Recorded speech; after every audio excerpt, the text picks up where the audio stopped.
that's the least words I've ever heard you put together. All right, guys, fire away.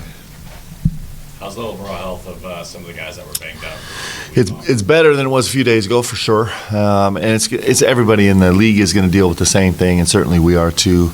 And so you're just scrapping away at every single second where you can to try and be as healthy as you can. But everybody's going to play hurt and play with injured guys, and so we're doing better. I'm really grateful for this week because it at least helps us make some progress. When you have a week like this, with extra time to prepare, do you spend any more time on the opponent than you would maybe for Alabama with only 2 days, or is most of that extra time spent on yourself? We do, you just end up doing it because you just end up paying attention a little bit more. But it also gives you time. It gives you time. Like we're doing some deep dive stuff, and so it's both. You kind of consume the day with all the nonsense that we do.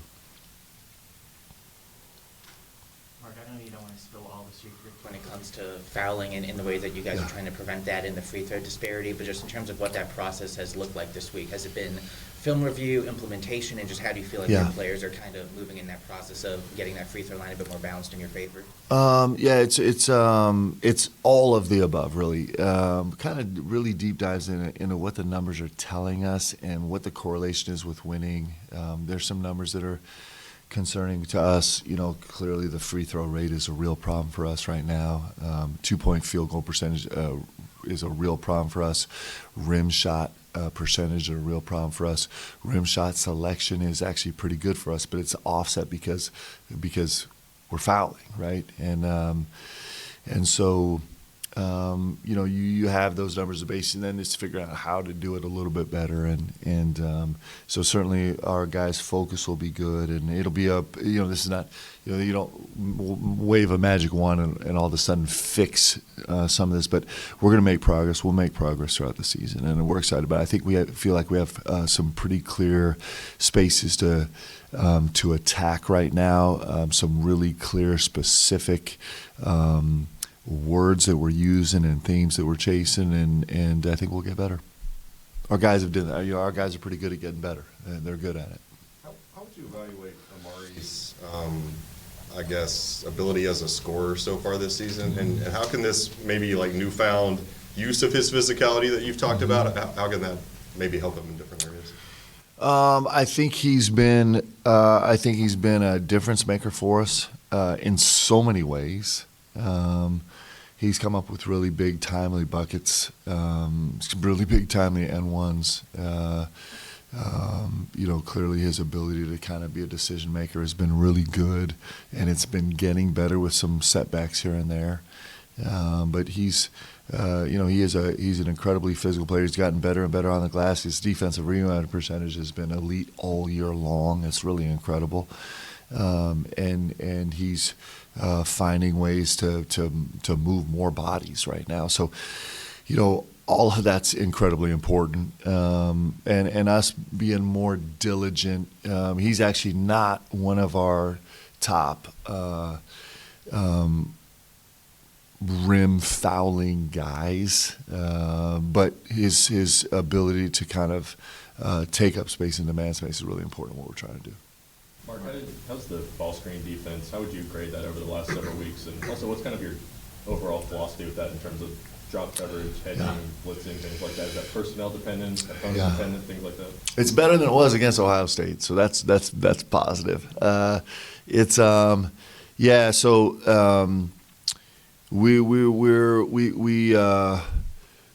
As a general philosophy, what we'd like to do is have people take mid-range twos, right? That's what all the numbers say, and that's where you're trying to live. And so, our mainstay is kind of a down weak package. That's what we do.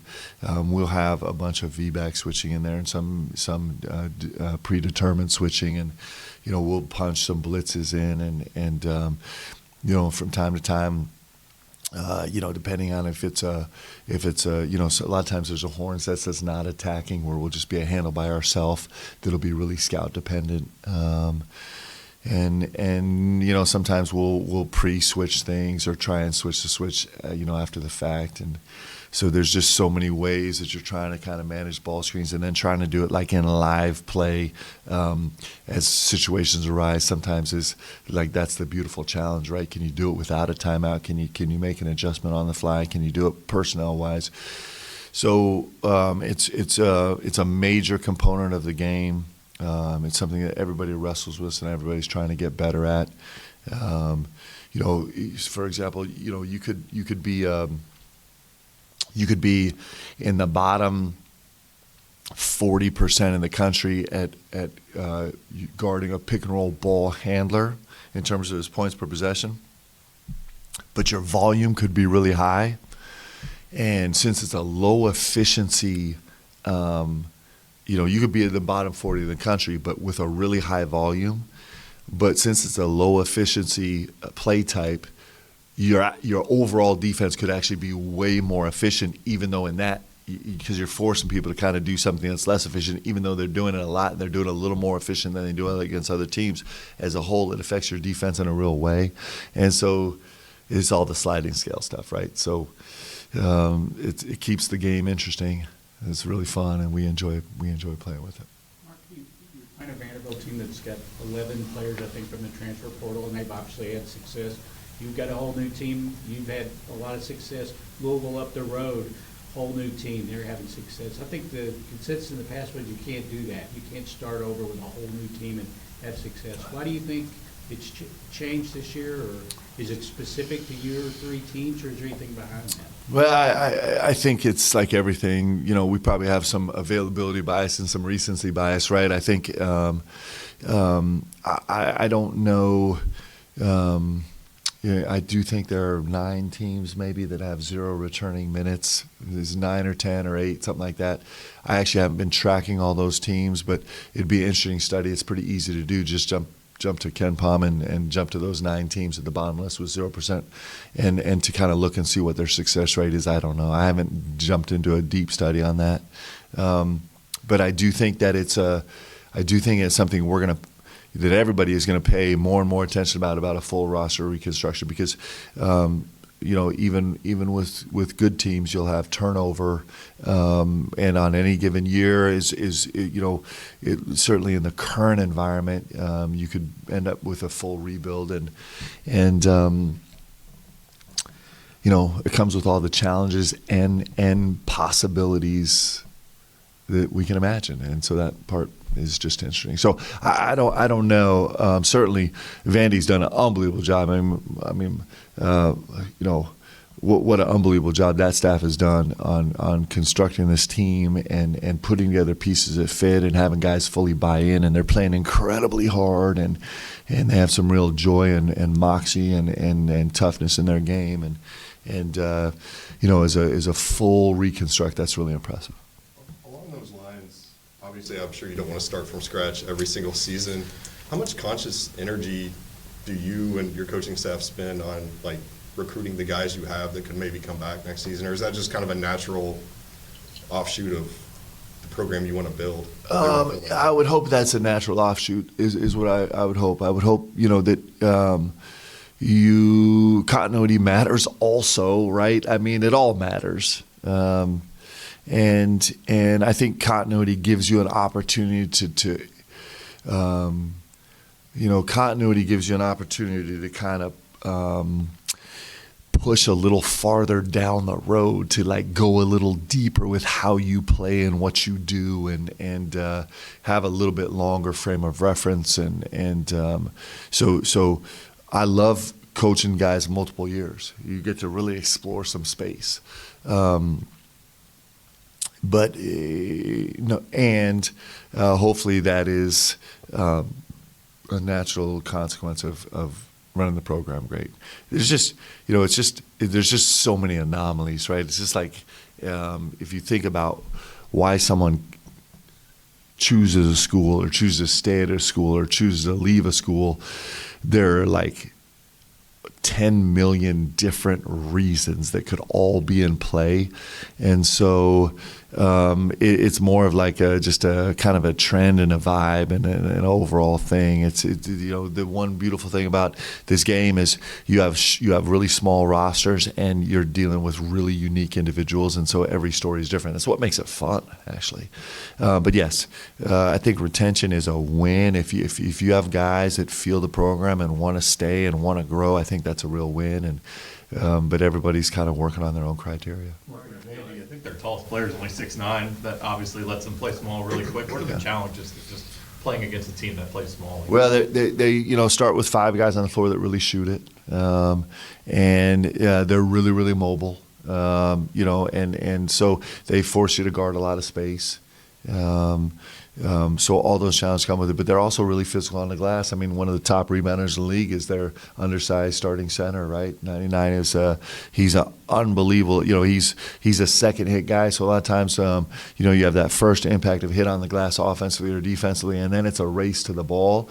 Where his second hit, he's creating more space. He's actually not racing to the ball. He's trying to create more space where the ball can come to him. It's really effective. He's got a real knack for it. He's really talented, but that's the biggest thing. Is it gives them an opportunity to switch a ton when they need switches. It gives them an opportunity to force you to guard a lot of space on the floor, and they play with great pace. They're almost 21% of their possessions are in transition. They're a high turnover team, and so while their size could pose some problems, it certainly hasn't done it with their ability to play with pace, to earn space on the floor, and to turn you over. They do a great job. I think they're leading the country now in turnovers turned into points. So they're really effective at doing that. Mark, I thought Brandon obviously had a good game, but I thought his second half offensively was pretty exceptional. I thought, I was just going back and looking at the footage, I thought he made really good decisions at the top of the key. Yeah. He even just a little handoff, like he was calm and obviously 0 turnovers. I thought his 2-man game with Vermont was really good. Yeah. A couple buckets generated there, and then the give and go with Vermont fighting for the dunk. And Yeah. there was one where Kobe, he ran a pick and roll with Kobe, I think, but he was really calm for the ball. Yeah. But Sears kind of had a good denial and Yeah. ended up swinging it. So obviously your best offense isn't just dumping it down to Brandon, but I feel like there might be something there. Are you seeing that? Is Yeah. there something there? I've been really impressed with what BG turns down. Like his turn down decision making is unbelievable. He loves to track the late pass. He loves it. He fell in love with it early in the season, and so he loves to track it. But he's really good at turning it down. Looking back at the Alabama game, I wish I had play called the middle of the lane more. I wish I'd spent way more time high ball screen stuff. We were getting good action with all of our flow and stack action. I do think there was space the way they had chosen to guard to kind of manipulate the middle of the floor a little bit better, and I thought BG was really good at that. I thought he was really good as a roller, and I thought Lamont was unbelievable playing off 2 feet, and I just think that's a place we should have milked. With all that said, we also had some defensive issues where we needed to get a little bit better, but I think he's playing great basketball, so I'm really proud of him. Are you sensing the same with Amari in the pick and roll game? I feel like there wasn't as much generated in the second half when I was watching. Yeah. So and Amari didn't get a ton of space in high ball screen, middle ball screen actions. I do think that There was one that was really good at the end. Yeah. But I don't know if he got hit, but I thought he would have went and grabbed it with 2 hands, but he kind of only went with 1 hand, kind of tipped it, and it was a missed bucket. It's a 2-hand. We're a 2-hand catch team. That's really important to us. It's something we talk about: catch first, catch first, catch first. And then a lot of times you can, you get tricked because you think you have a tough play at the rim, but you can go win a catch, and we're gonna have better plays at the end of it. Something that all of our guys work on all the time.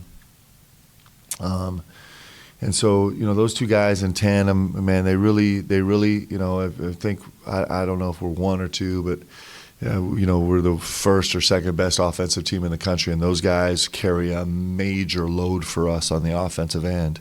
We're the best offensive team in the country because of them in large part. And so I'm really proud of what those guys are doing. It's pretty great. Mark, are you a big believer in Memorial Magic, Vandy, crazy gym, bench configuration? What are your thoughts on that? Well, I love that gym just because I have one great memory of we were playing Vandy in a tough game, and we're racing down the floor in the second half. We're kind of making a run. It's got some separation, and I can't remember if it was Anthony or TD. Someone kind of hit me with a trail pass. We're in transition. They got 2 feet of the baseline and kind of threw it over their shoulder. And I ran in and dunked it. If I remember correctly, I barely got it over the rim and got fouled. And then Coach P was standing right there, and so I got to go chest bump him. And I don't think Coach was super happy about that. But I've always loved the configuration of the gym since that moment. I think it's a great venue. I think it's every venue in this deal is great. It's a little bit of a different vibe for our guys being on the baseline, and I think point guards love it because they can't ever hear what the coach is saying, and so they don't have to pay attention. But I think they're letting us roam the sideline all the way to hash now. So, but I do think it's a great venue, and right now the way they're playing, it's a great gym, and I'm sure it'll be sold out like all gyms, and they got some good juice in there, so it should be really fun. Like, you want to play in great places, and I think it's a great place. Do you have a favorite SEC road venue from when you were a player, whether it be the way the fans acted or the configuration, like you said, or just the overall experience? Yeah, man, all the venues are so good. And I have distinct memories. I haven't been in a lot of these venues since I played. And I have distinct memories from almost each one. And I actually don't know, right now as I'm thinking about them, like, I don't actually know if I'm allowed to talk about them because I could get in trouble if I say some of these things. But, these are great venues and they're incredible fan bases. I'll never forget, going to Arkansas. Arkansas, when us were the 2 top teams in the country when I was playing here. And I'll never forget going to Arkansas, and we pulled up to Bud Walton, and the bus couldn't go down the slope to get into the tunnel because it was snowy. It snowed, like, inexplicably, kind of like right now. And then all the students were out waiting around the outdoor concourse waiting to get in, and so Coach stood up in the bus, and you guys have probably heard this story. And I didn't know what he was going to say. He's like, listen, when we get out of this bus, I'm pretty sure that you're going to get pelted with a bunch of snowballs, and I fully expect you to return fire. And so we went sliding down the ramp, hurling snowballs back and forth with the Arkansas fans, like great moments like that. I probably have a moment like that with every one of these venues. It's a really great league, and it's better than it's ever been. It's incredible right now, and these venues make it really special.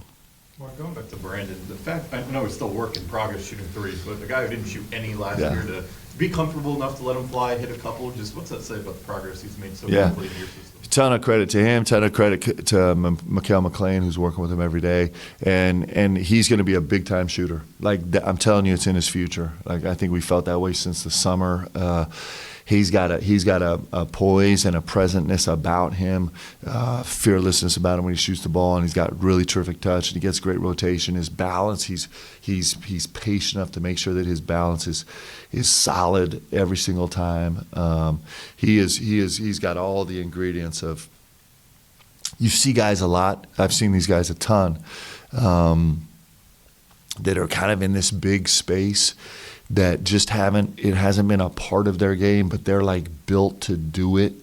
And he's going to shoot the ball better and better and better and better. But he's got a real future. Sometime down the road, 5 years from now, we're going to look at him in the league, and he's going to be like Big Shot Bob. He's going to be one of those guys that just makes shots, and he's going to be known at that, and that's going to be the scout. And I hope that starts on Saturday, but maybe it'll be a couple weeks. But he's in progress of going there, and so it's going to be fun to see. It's going to be fun to watch because he is just a no-brainer, man. That dude's going to make shots as he grows. It's pretty fun.